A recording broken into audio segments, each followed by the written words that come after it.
Saudações fraternas, companheiros espíritas e simpatizantes do Espiritismo. Estamos apresentando o programa Jesus por Emmanuel, estudando o livro Vinha de Luz, psicografia de Francisco Cândido Xavier pelo Espírito Emmanuel. Hoje vamos estudar o capítulo 39 com o tema Em que perseveras?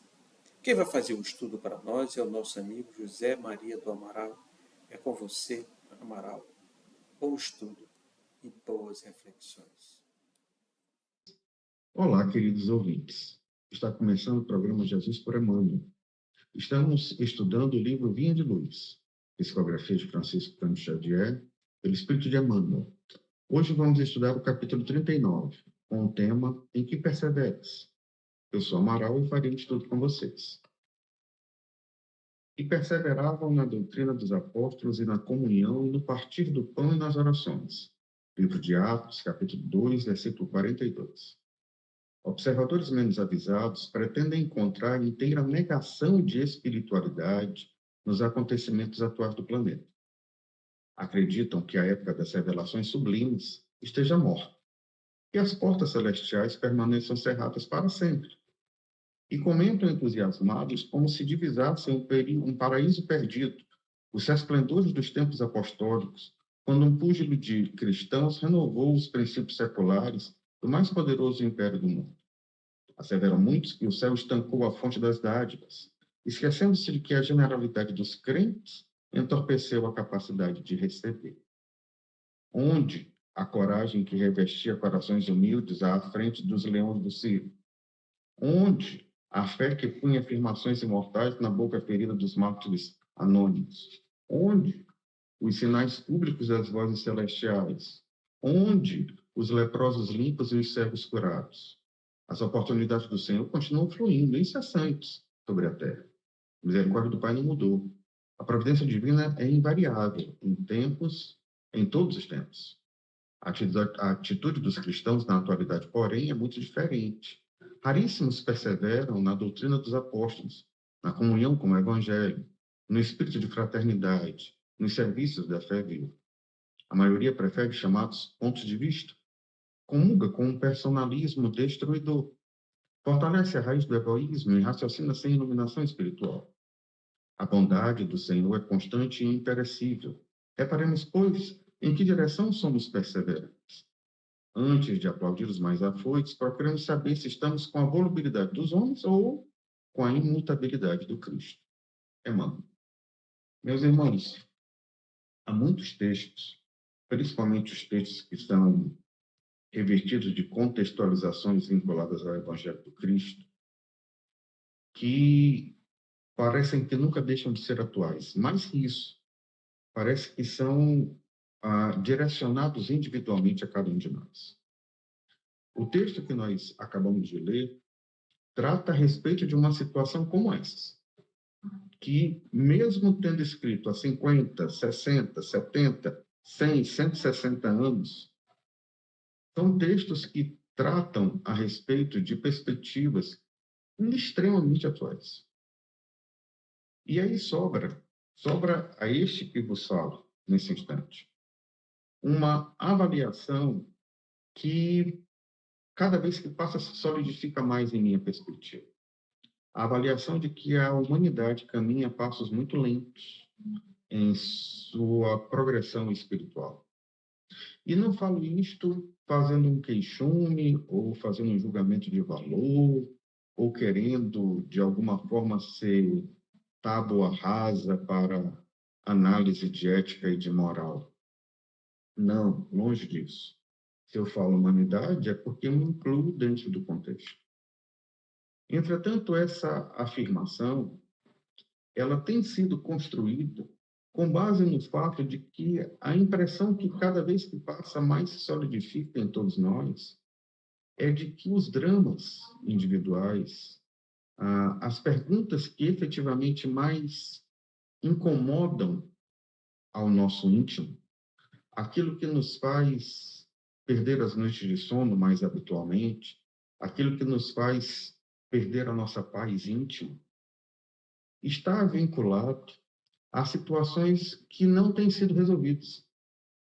E essas situações que não têm sido resolvidas não são situações que não têm sido resolvidas apenas no particular desta atual reencarnação, dessa atual oportunidade reencarnatória, mas provavelmente já de longa data, tanto como os textos, vocês observam, eles continuam contemporâneos, eles continuam atuais, porque eles falam a respeito de verdades que estão dentro do nosso íntimo, dentro do nosso pessoal.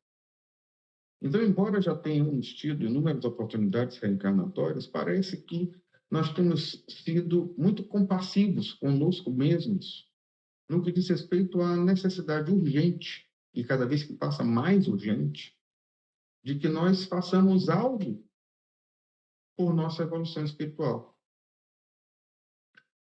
O que o texto grosseiramente nos coloca, afinal de contas, ele tem uma riqueza tão grande que cada pedaço dele seria motivo de uma análise pormenorizada que duraria um tempo gigantesco e que nós não dispomos agora.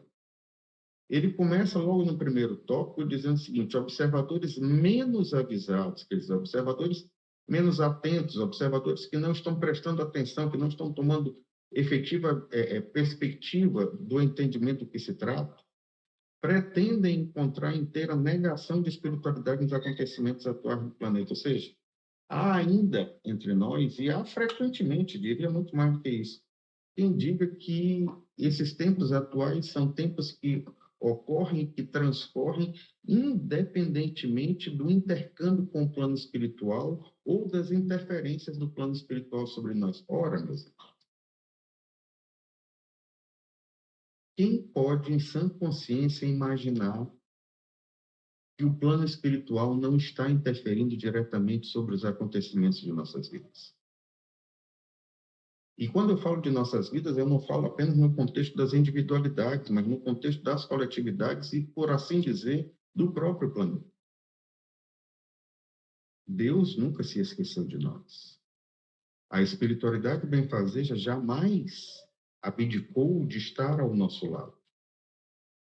No entanto, parece que nós estamos cada vez mais preocupados com as situações do cotidiano, que pouco ou quase nada guardam de relação útil com o nosso desenvolvimento espiritual. O uso, cada vez que passa, mais autodestrutivo das mídias sociais, apenas a título de exemplificação de uma situação, tem consumido a vida do homem encarnado atual. Nós temos perdido literalmente tempo e qualidade de vida à frente das telas de celulares, de computadores, lendo informações que são pouco ou nada úteis para nós, que quase nunca estão relacionados a algum tipo de informação que efetivamente nos traga algum tipo de resposta às nossas angústias. Antes, pelo contrário, aumentam. Principalmente aumentam o clima de insatisfação, sobretudo insatisfação no que diz respeito à relação entre os irmãos. Parece que hoje em dia as mídias sociais precisam nos dividir. Nós precisamos ficar entre os seguidores e os odiadores. Não há uma situação intermediária. Ou você segue, ou você odeia aquela situação. É até triste, né, gente, de falar, mas é porque a tradução para a língua portuguesa é essa, haters. Eles são literalmente pessoas que têm ódio. É algo que machuca a gente, mas é uma realidade e nós precisamos de lidar com isso. E nós precisamos lidar com isso, principalmente em um primeiro momento, com a nossa individualidade. Quanto tempo nós ficamos em frente a uma tela de celular por dia? Quanto tempo nós ficamos em frente a uma tela de computador por dia? A pergunta é, fazendo o que de útil para nossas vidas? Trazendo o que de paz para nossos corações? Eu não estou aqui questionando aqueles que trabalham, aqueles que estudam, não é isso. Mas eu digo a respeito daqueles que se debruçam em saber a respeito da vida alheia, da última fofoca, da última notícia, das mensagens de ódio de um lado contra o outro, dividindo a humanidade, dividindo os países, dividindo as sociedades, dividindo as famílias, né? Dividindo os casais, né? Porque hoje em dia, se você levanta uma bandeira, a pessoa vai ter ódio daquilo que você falou, ou então ele vai lhe apoiar cegamente. Essas duas situações são situações de extremismo que, com absoluta certeza, carregam muito pouca razão dentro de si, e muito mais emoção. E emoção essa não educada, emoção essa totalmente diversificada daquilo que nos foi trazido pelo Evangelho de Cristo Jesus, de uma mensagem de amor, uma mensagem de fraternidade, uma mensagem de segurança para todos nós, quando nos deixa muito claro que o Pai de amor nunca nos abandonou e que o Pai é o Pai de amor, né? E que Ele é o puro amor, e que Ele é o próprio amor. Não essa divisão, não essa coisa de seguidores e de odiadores, quer dizer, é algo que é muito estranho para quem faz uma leitura desse momento das sociedades, segundo uma ótica do Evangelho do Cristo Jesus trazido. É muito importante, mais uma vez, o texto ele nos remete, quando ele coloca lá no fundo, que a maioria de nós prefere os pontos de vista, quer dizer, eu tenho meu ponto de vista, se você não concordar comigo, é você que se exploda.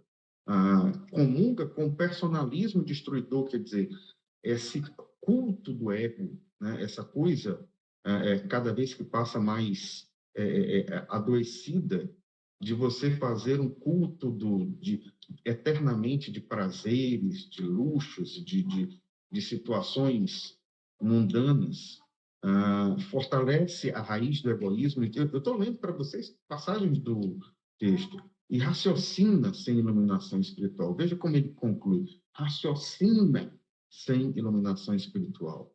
Precisamos adotar o uso de óculos cujas lentes sejam lentes do Evangelho do Cristo Jesus, para que nós possamos ver o mundo, ver as circunstâncias.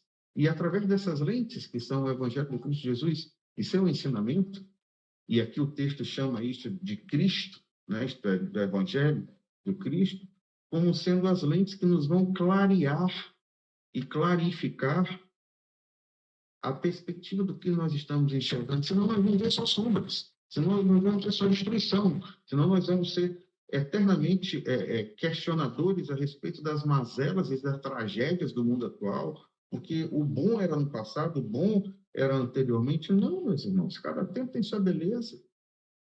E o Cristo Jesus, o Cristo planetário, sob as ordens do Pai de amor, do Deus de amor, ele está atento a tudo aquilo que está acontecendo. E ele está atento, sabendo que nos está oferecendo o que é de melhor para o nosso momento de evolução individual, o nosso momento de evolução coletiva, o nosso momento de evolução espiritual enquanto humanidade.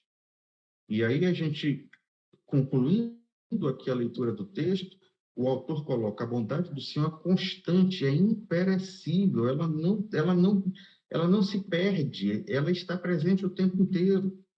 E aí ele coloca lá no fundo: procuremos saber se estamos com a volubilidade dos homens, das mídias sociais, dessa situação de consumo exagerado agora.